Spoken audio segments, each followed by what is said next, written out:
Really? When you turned on the tape, I mean, what did you see? Just overall, I'm frustrated. I'm embarrassed, disappointed. I told the guys that, in myself, just stuff we got to get better at. And, I think, look, they know the tackling piece. I mean, we try to address it each week right now, and we'll address it in the spring and all summer. That's something that at this point we got to be able to get guys down. But no, they out-physicaled us. They outplayed us in every way. And when you couple that with, we had 8 to 10 really bad run fits and then gave up 2 explosive passes. So, we got to be able to win some one-on-ones on the back end with some consistency.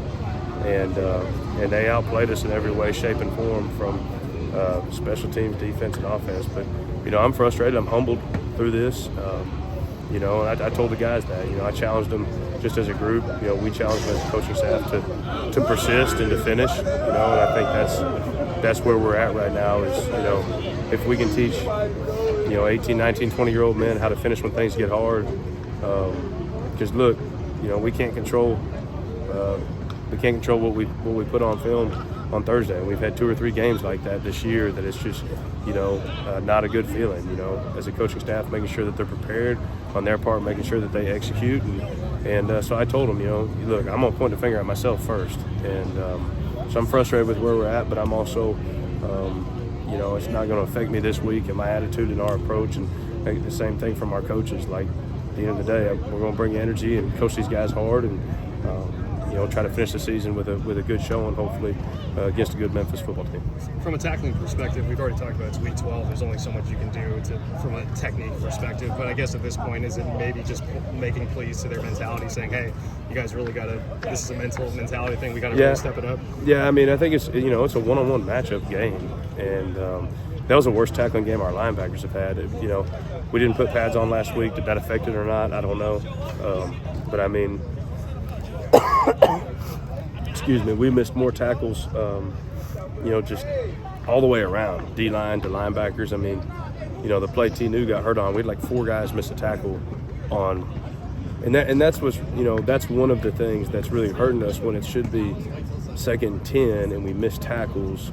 And now all of a sudden we're not giving ourselves opportunities to get, because they were 0 of 7 on 3rd down. But, when you don't see 3rd downs, and so we got to do a better job. I got to do a better job. It starts with me first and foremost, and just challenge these guys to respond this week.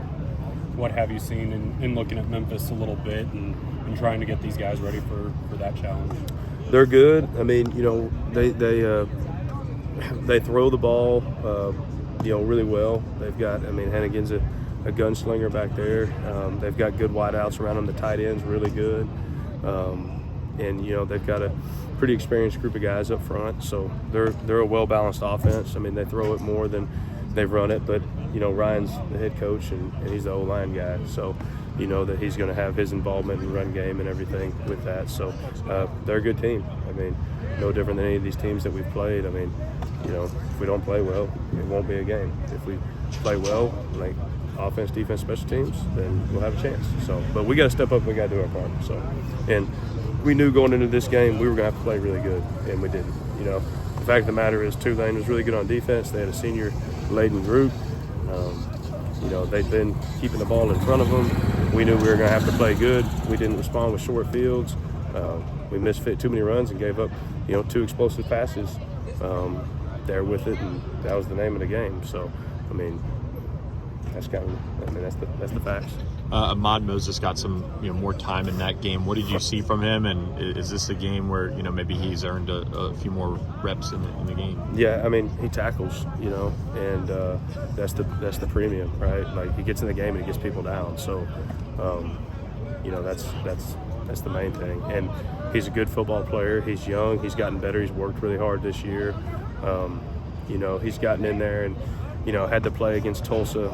That hurt him early, but I think the kid hasn't had enough chance. He hadn't had, once he, I think, gets reps and gets into the rhythm and flow of the game, I trust him out there. He tackles well, and he's become a really good communicator. He practices with an edge. Like, I love how that kid practices. So definitely, I think you'll see him a lot more this week.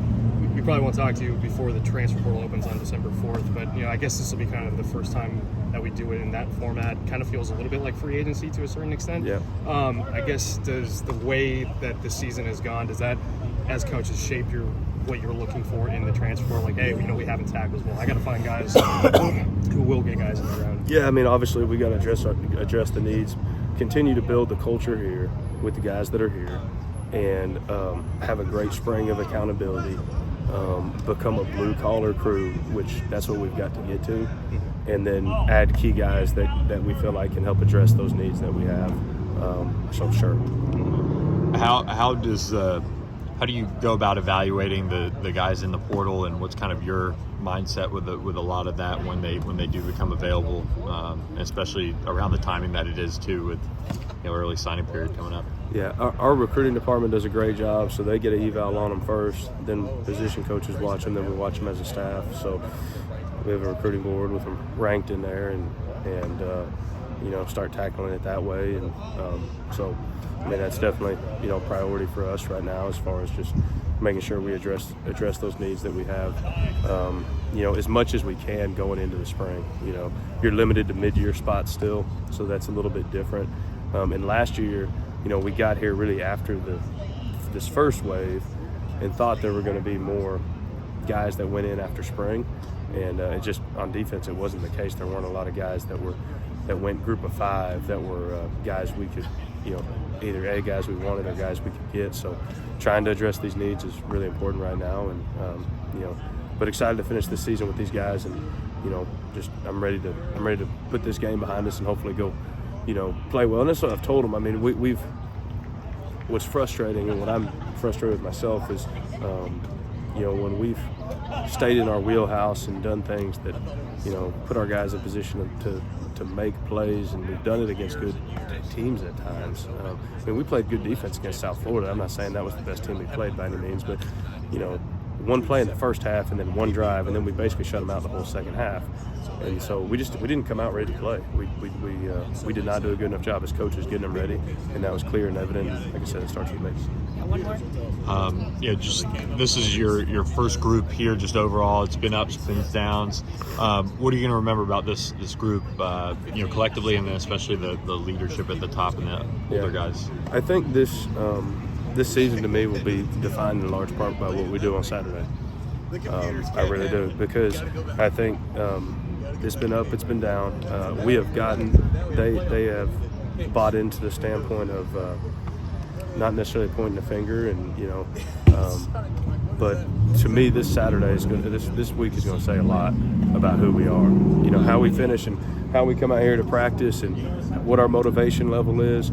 And we just talked about persistence. Like my point to them, our point as a staff to them was, if you don't persist in this, you won't persist when it matters. When life gets hard, when real adversity hits, when you've got your own kids and your own family and just stuff that's real happens, how are you going to respond? So as frustrated and down and disappointed and embarrassed as I was, and I told them that after the game, I know how I'm going to respond. I know how our staff's going to respond. We've got no choice but to respond the right way, and to teach them how to respond the right way. So I think a large part of this season is going to be set by, how I remember it, how we finish. We haven't gone 3-1, in quite a long time at the end of the season, and we have an opportunity to do that. And so, our challenge to them as a staff is to finish the right way.